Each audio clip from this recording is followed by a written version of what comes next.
nzokwama ndakivuga iki kintu kandi kigaruka kenshi. Nta mpwemu yera, nta bushobozi bwa mpwemu yera, hari ibyo tokora. Nticobuza kuhemuka kubera ibyaguhuye navyo. Twabonye yuko uri mu kibazo, haleluya, uri mu kibazo ata mpwemu yera biroroshe gukora amakosa, biroroshe guhemuka. Muga igihe wuzuye mpwemu yera wizigira iyo mwijuru kwiyavuza ari yukwizegwa, haleluya. Ni watuma wizigira, ni watuma wizera, ni watuma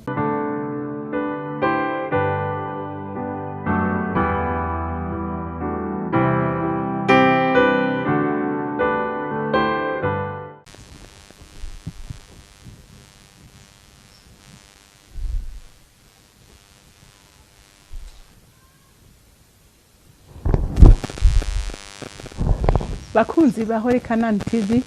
Ndanezerewe kandi gusubira guhura namwe ngo tuganire ijambo ry'Imana. Ariko imbere yuko tuganira reka tubanze dusenge. Ndaciye bugufi imbere yawe Mwami Imana, ndagushimira ko waduhaye ijambo ryawe ukaduha na mpwemu yera dufasha kugira ngo dushobore guhagarara dushingira intayi izina ryawe. Nyemerera rero ugirire neza abana bawe hirya no hino Mana, bizere wewe kuko ari wewe ushoboye byose kandi ushobora no kubakomeza bagakora ibikorwa byiza badatinya ikintu cyari cyo cyose. Ndagushimiye kandi ndakuninahaje icubahiro ishimwe bibi byawe, nkaba ndabisenzera byizeye ko vyumvise mu izina rya Kristo Yesu, amen amen. Rero ijambo Imana yampaye kuganira namwe uyu munsi riravuga ngo ntushobora guhangara Satani utuzuye ubushobozi bw'Imana. Haleluya. Utuzuye ubushobozi bwa mpwemu yera byo kugora, wotinya kuko by'ukuri uyu mubiri wambaye ushobora kuresista ingorane. Iyo habaye ikintu giteye ubwoba uyu mubiri uragira ubwoba, ariko igihe wuzuye ubushobozi bwa mpwemu yera ubushigikiwe ntabwo bugira. Reka rero dusome ijambo ry'Imana. Turasoma mu byakozwe n'intumwa igice ca 4 dusome kuva ku murongo wa 8 dushikane ku murongo wa 12. Haravuga ngo nuko Petero yuzuye mpwemu yera arababarira ati, yemwe bashinga ntahe bantu b'abakuru, uwo munsi ko dusambishwa kuvyo twagiriye neza umuntu yanyogomba kandi nicamukijije. Nimumenye mwese n'ubwoko bwose bwa Isirayeli yuko ari mu izina rya Yesu Kristo umunyanazareti, uwo mwebwe mwabamvye Imana ikamuzura mu bapfuye, ko ariho hatumye umuntu ahagarara imbere yanyu akomeye. Uwo niwe buye mwebwe abubatsi mwatituye ryahindutse irigumye ifuruka, kandi nta wundi agakiza kabonegwamwo kuko atarindi zina munsi y'ijuru ryahawe abantu dukwiye gukirizwamwo. Amen. Murumvise uyu Petero umwe inyuma yihakanye Yesu, haleluya, aramubwira ati, bamubwiye bati bariko bafata Yesu bagira bamwice.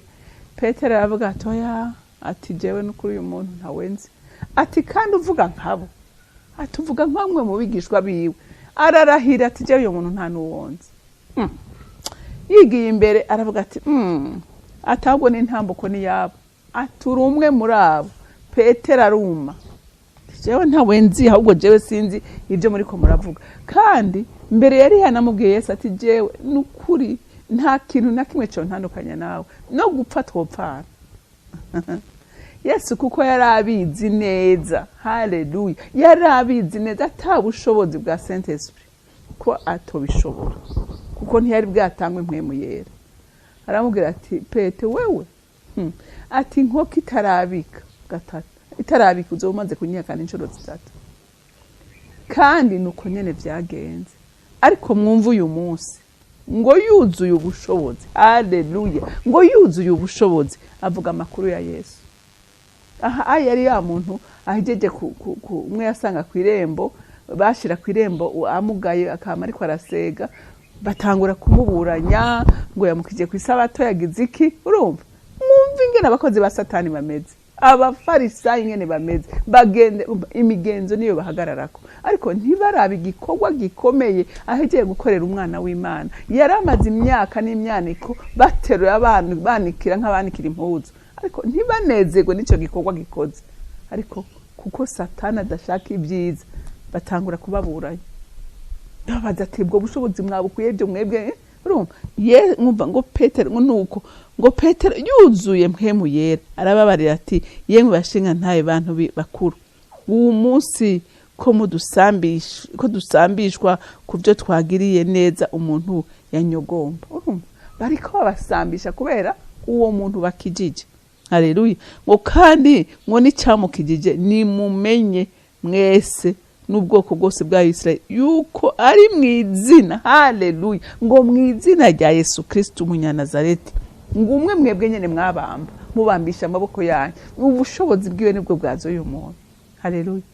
Muntu w'Imana nukuri nzokwama ndakivuga iki kintu kandi kigaruka kenshi nta Mpwemu Yera nta bushobozi bwa Mpwemu Yera hari ibyo tokora nticobuza kuhemuka kubera ibyaguhuye navyo.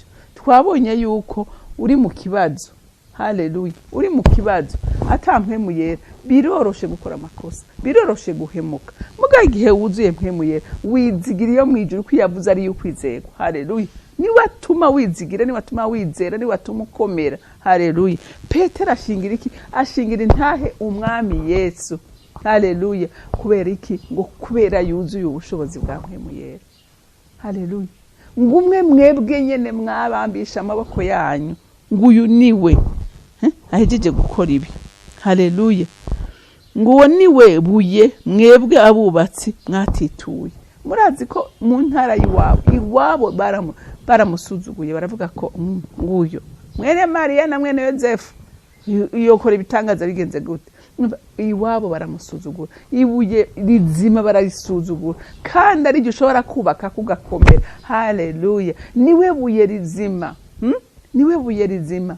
Hariho abarigaya n'uyu munsi ariko ndakwinga muntu w'Imana ngo wubake kuri iri buye. Iri buye ni rizima. Iri buye ryubatse ko ntushobora nta kigutsitarako. Oyaye ikigutsitara niko nico gikomereka. Amen. Mbega urazi nk'umuntu akaza aje kuguca ivutu ariko ugasanga urahagaze uratekanye ukavuga uti bigaca mu gutwi bwabi gasarukira mu kundi n'uwari yifuza kuko babaza agatangazwa n'imyifato ufise. Kubera iki? Kubera wubatswe kwibuye. Haleluya. Wibatse ku mfuruka ikomeye. Uyo ni Kristo umwana w'Imana nzima. Haleluya. Uko niwe jambo. Amen. Ngo nta na kimwe kitaremwe na jambo. Haleluya. Ngo mwararitituye ngo ryahindutse irigumye ifuruka ngo kandi ngo nta wundi agakiza kabonegwamo kuko atarindi zina munsi y'ijuru ryahawe abantu dukwiye gukirizwamo. Umviriza. Kristo amaze gucungura abantu yahawe izina risumba yandi mazina yose. Haleluya. Yahawe icubahiro mw'isi no mw'ijuru. Nta wundi muntu n'umwe abaho. Hariho abavuga ngo babasenga hajya bagira gutumviriza nta rindi zina twahawe mw'isi y'ijuru dukirizwamo ni muri Kristo Yesu. Ata Kristo Yesu ntibikunda nta gikorwa kizawokora cyo tumuhimbara Imana ngo wandikwe. Oya ntakyari ariko Kristo wenyene umwana w'Imana nzima niwe twaherewe mu mugisha wo gukirizwamo. Haleluya. Kuko niwe yatanze ikiguzi cy'amaraso yiwe gihimbara Imana. Imana imuvuga ngo byose ndabigushikirije ubwami ubushobozi byose ndabigushikirije. Haleluya. Nawe akavuga ati ni jewe nzira n'ukuri. Haleluya. Rero nta kuntu na kumwe ushobora kwakira ubwo bushobozi Yesu utamwimitse mu bugingo bwawe. Haleluya. Haleluya. Kuko ni waguha uburenganzira bwo guhabwa ubushobozi bwa Mpwemu Yera. Amen. Haleluya. Ni wewe harabakubwira ngo rega turasenga erega tugira gutya na gutya nta numwe adafise ama explication atanga ariko ndakubwire ngo izo explication zose nubusa. Haleluya. Haleluya. Izina rimwe twahawe mw'isi no mw'ijuru ni izina rimwe rya Kristo Yesu muri ryo dikirizwa. Mwavyumvise ngo kandi ngo nta wundi agakiza kabonegwamo. Nta wundi ahari. Nta Muhammad nta Buddha nta nde oya nta uhari ni Kristo umwana w'Imana nzima niwe tuboneramwe agakiza. Haleluya. Ngo kuko atarindi zina munsi y'ijuru ryahawe abantu dukwiye gukirizwamo. Haleluya. Ibisije ndiko ndabivuga byanditswe muri Bibiliya. Haleluya. Byanditswe muri Bibiliya. Rero umuntu yakiriye agakiza Mpwemu yera mu bugingo bwiwe by'ukuri yamazazanira abantu. Haleluya. Aba bantu barazazaniwe barayoberwa ko ari babandi bahorana bari kubavuga amajambo nk'ayo. Bamwe bahora batinya ariko uyu munsi bagahagarara bakamamaza bakavuga ati nta wundi ni Kristo umwana w'Imana nzima. Umwe mwabamba, umwe mwanka, umwe mwasuzugura niwe ariko adukoresha ibi. Haleluya. Haleluya. Rero bantu b'Imana ndumva ngo uyu munsi umuntu wese asubire yumvira.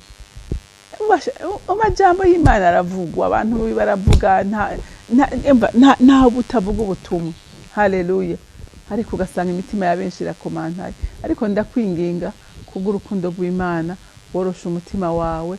Yesu ari kuruga ariko aradodora, aragomba kwinjira by'ukuri muri wewe kugira ngo akugirire neza. Ushobore kubana nawe, akurongore, agukize, agutabare kuko ni inyungu yawe muntu w'Imana. Ni inyungu yawe kumugira. Haleluya. Rero Imana yo mwijuru ibantera umugisha, mugira umunsi mwiza. Yesu ndagushima kandi ndakukunda, uri mwiza kandi ugira neza. Watugiriye neza, watanze ikiguzi gikomeye kugira ngo urokore ubugingo bw'abari mu isi bose. Mwami wanje, mukunzi wanje, munsi y'umusaraba imbabazi ziracyahari, amaraso yawe aracyatemba, amaraso yawe araceza, aracyatunganya, adatunganya, uracyari ku ntebe y'imbabazi, nturicara ku ntebe, nturicara ku ntebe y'imanza. Ndasengerera abatarakwizera bose kugira ngo Mpwemu yera abagenderera bemeze, abatabare kugira ngo abakure mu maboko y'umugwanizi, bimukire mu bwami bwawe. Mwami wanje ndagushima kandi ndagukundira umwizigirwa kandi uri umutabazi mwiza. Uhimbazwe kandi wubahwe muri byose na hose mu izina rya Kristo Yesu senze nizeye kubyumvise. Amen. Amen. Mwarahezagiwe mugira umunsi mwiza.